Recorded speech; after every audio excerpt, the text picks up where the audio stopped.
What you're looking at here is a volcanic rock remasked, retextured with Genetica. It started out as one of the original terrains. If you go over here and you do set terrains, you look under your template, you've got height map large with a blank, a hill, volcanic rock, butte, and canyon and snow mountain.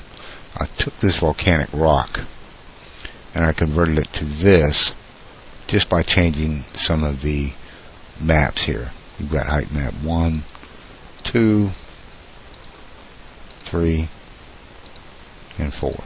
Now, basically, what I use for all 3 of these height maps is the same map.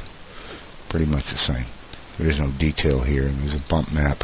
But if you understand what I show you in the next section, you shouldn't have too much trouble taking this blank, which is here, and converting it to basically any terrain that you want to convert it to using the height map large. Don't let that large fool you. It can be a 512 by 512 map, and you'll still get pretty good results. So under terrain, I've already got projects already pre-built.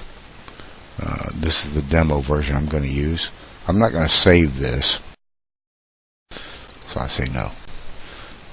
You go in here, and in this area you'll see pie slices here. What I did is I took this terrain, it's the butte. If you look right here, there's a height map here. You can't see it just yet because I don't want it displayed.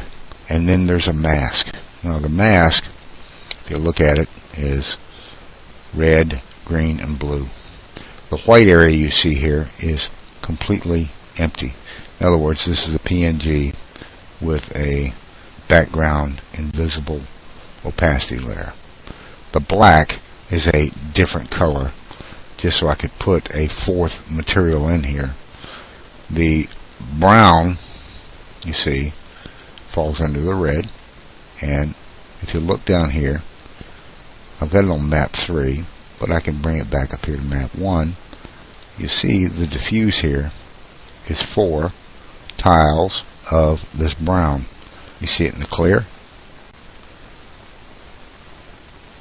of the mask, and you see it in the red. So we got red is map 1, map 2 being green should contain what you see here, which is basically a field of dandelion on map 2, and there it is. If I were to launch each one, then you can see all the clarity of the map itself. Right now it's got a little bit of specular on it, but we go to the blue area.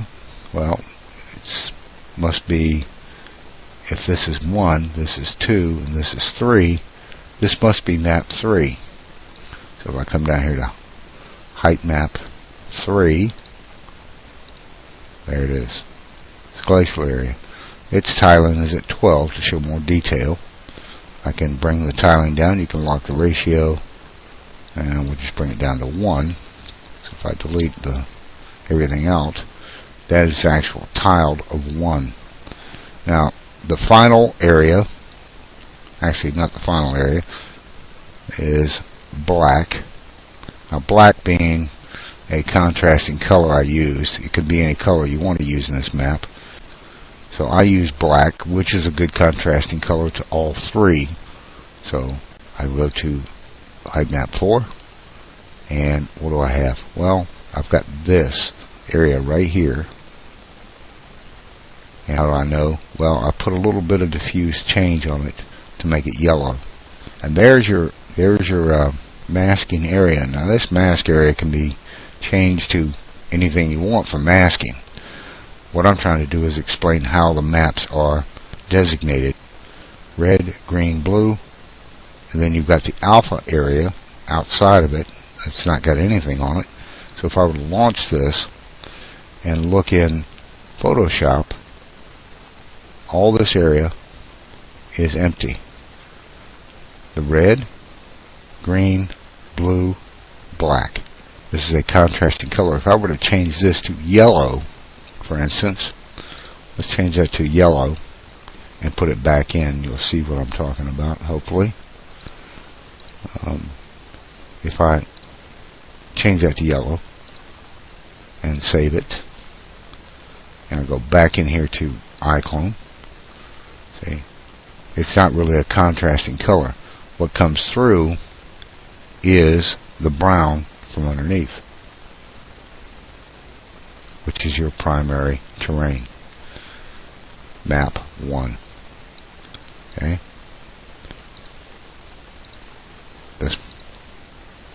That's your primary terrain. So I'm going to go ahead and undo that, put it back so that my other terrain shows through, and then I'm going to take this mask, I'm going to go ahead and relaunch it, update it, bring it back to where it was. Now if you want to see what these colors do to your map, go in, take a filter, you can distort it, we'll put a twirl on it. We're going to twirl these so that we get a twist in the colors. You can go as far as you like, and you've still got the red, green, blue, and the black as a contrasting color to these. These are the 4 colors that seem to work the best. So that red can be anywhere, the green can be anywhere, the blue can be anywhere, the black can be anywhere. This is just to give you an idea of how the colors are picked for height map 1, 2, 3, and 4. Okay? So I say OK, and it turns it, gives it a little twirl, and if I save this, and we go back to iClone itself, and look, there's your maps. It's taken the red, green, blue, and black and twisted them. Okay?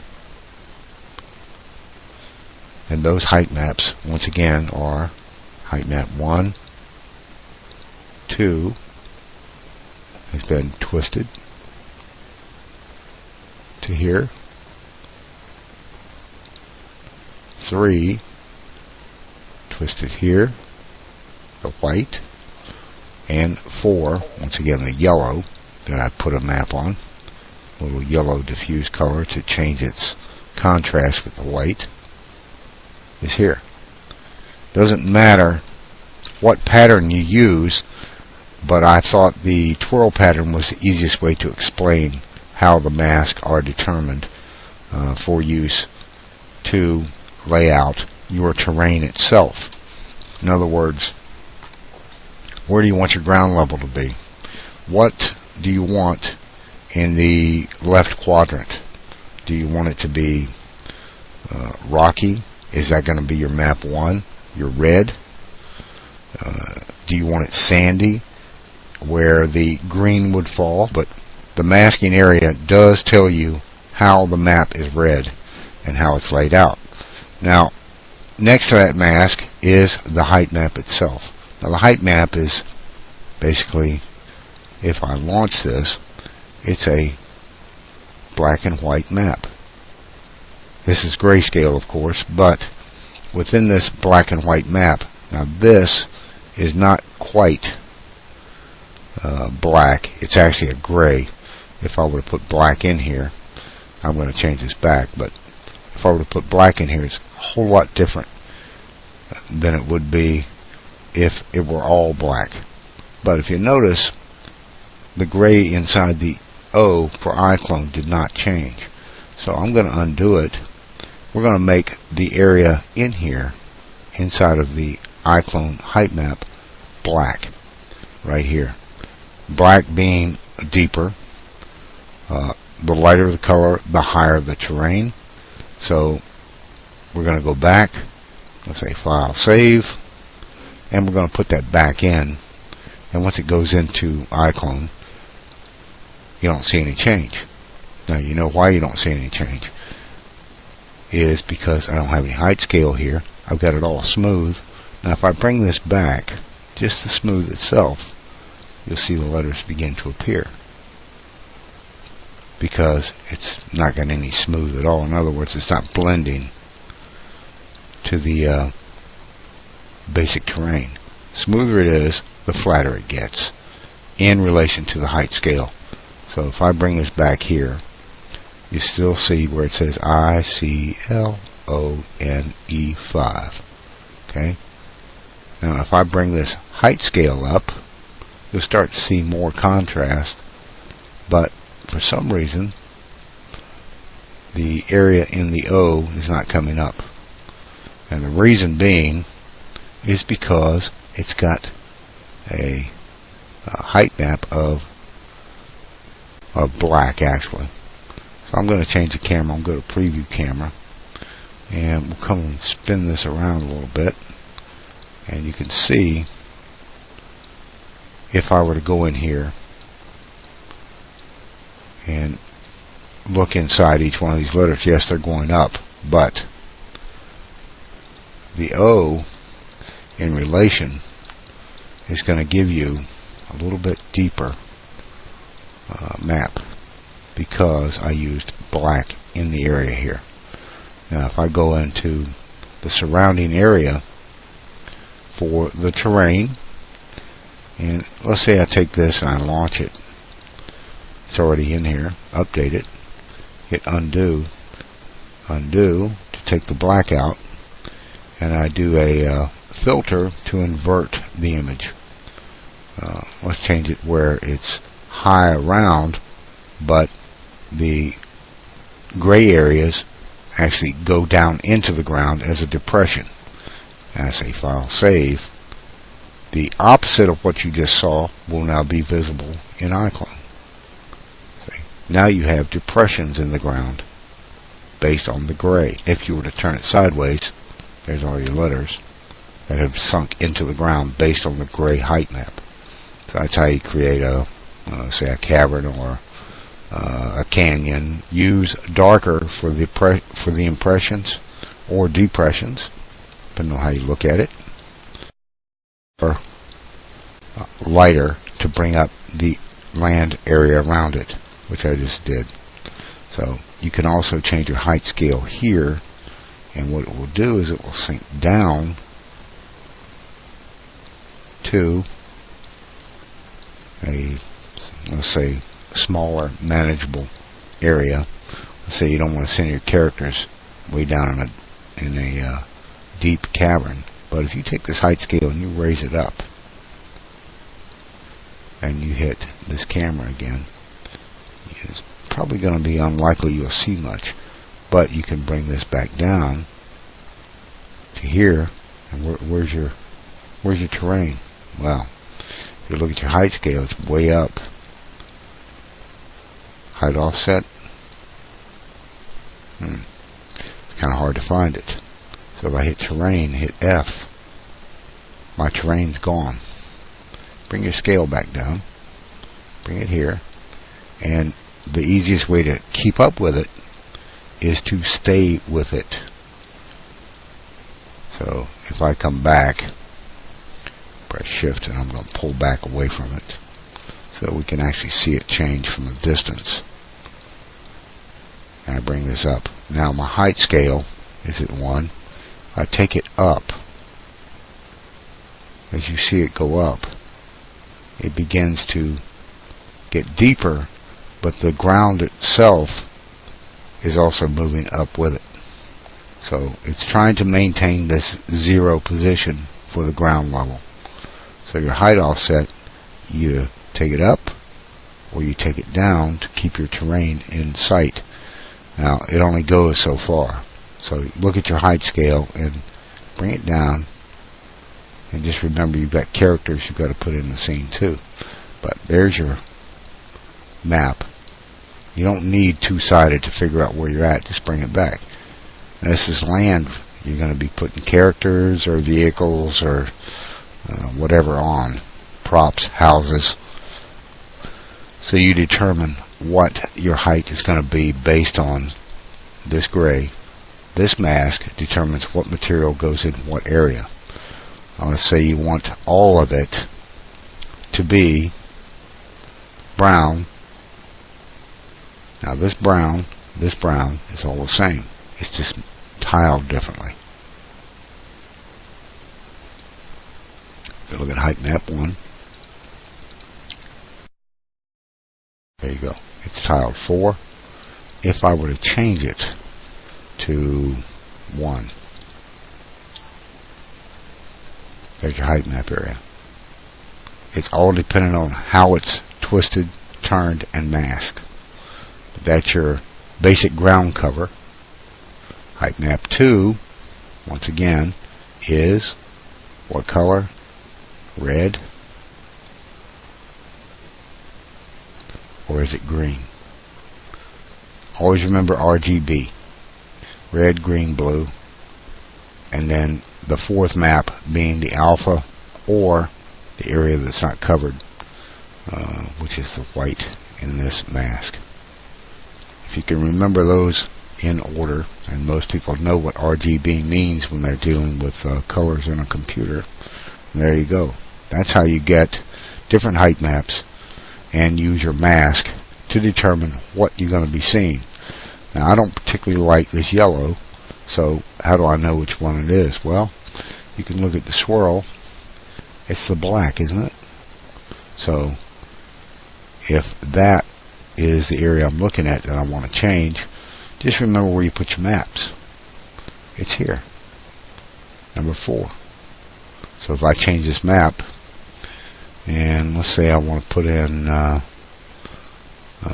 flag in that area, that's going to be my material to change this yellow to a flag. That's going to be my height mask, once it picks it up, of course. And then we can take out this, send this back to white or gray, and in here you notice there's tiling. If you don't want to use the tiling, it's at 6. Let's make it a single tile, and then you have a flag, what is part of that masked area, corrected. So if you want to bring it back to the original mask, go ahead and launch this. It's already still in my editor. Hit update, hit undo, bring it back to its original red, green, blue, RGB, alpha, and plus the alpha area out here also is alpha, but I use black for map 4 to indicate where that color is actually used at that particular diffuse. And I do file save. It's already been saved once, so it doesn't ask me twice. And there you go. Now it's back again. You got the RGB black in this area here. This is the color I use as contrast. It can't be white. It can't be part of red, green, and blue. But black is an absorption of all colors of the spectrum, so it shows just the map, the U.S. map I used, or the U.S. flag I used. If I want to change that material, and I can, so I take this, and I can launch it. Now you notice that white border down here. You can take and change this map just by selecting certain areas.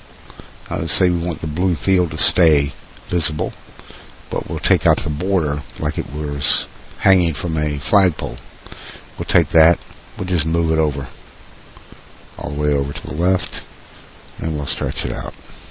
Now there's no actual place where the flag is on the flagpole, where there's a rope through it, anything. So we save it, and we come back, and now your stars and stripes cover the entire left edge. So that's lesson 1. Now the rest of it, as far as height maps go, height maps can be anything you want.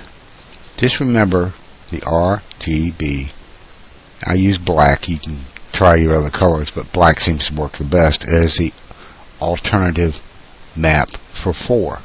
Now if I were to take these, all 4 of these, the mask themselves, and I go back into here and launch,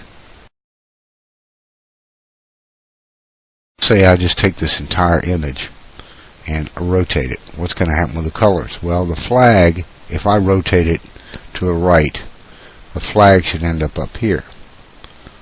So if I take the image and I rotate it right 90 degrees, what's 90 times 4? 360. So if I rotate it right 90 degrees, that brings this up.